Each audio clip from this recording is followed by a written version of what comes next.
Ibu kota Jakarta adalah pusat pemerintahan, budaya, ekonomi, dan sosial di Indonesia. DKI Jakarta merupakan provinsi yang mempunyai lebih dari 100 pulau.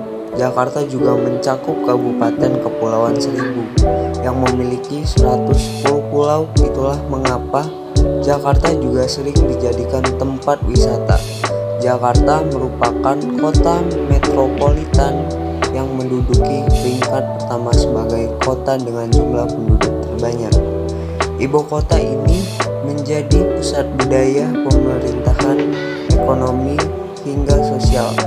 Tak heran jika banyak orang yang melakukan migrasi ke Jakarta dan membuat populasinya meningkat.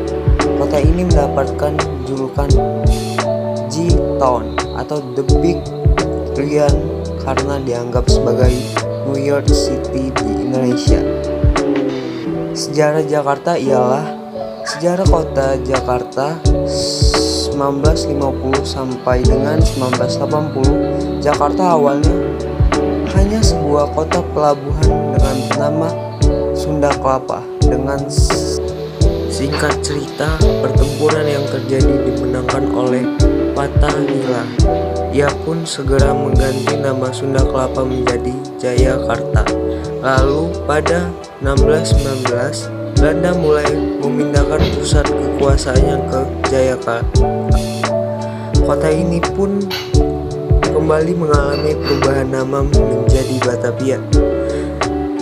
Setelah Jepang menaklukkan Belanda pada 1942, Batavia mengganti nama menjadi The Jakarta Tokubetsu Shi, yang artinya jauhkan perbedaan.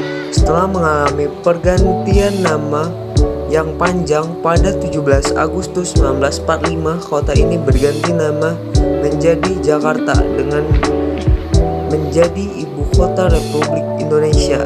Jakarta mulai dikukuhkan pada 22 Juni 1956 oleh gubernur pertamanya ialah Sumarno Sosrodmojo yang saat itu masih dipegang oleh kerajaan Hindu Pajajaran. Sunda Kelapa merupakan pusat perdagangan yang sibuk.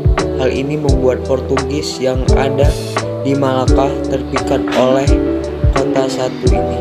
Lalu pada 1552 Portugis mulai masuk ke Sunda Kelapa dan meminta izin untuk membangun sebuah benteng di dekat Sungai Ciliwung. Pada 1527 kekuasaan Sunda Kelapa sudah pindah tangan Pangeran Fatahillah. Hal ini yang menjadi cikal bakal perang antara Portugis dan Pangeran Fatahillah.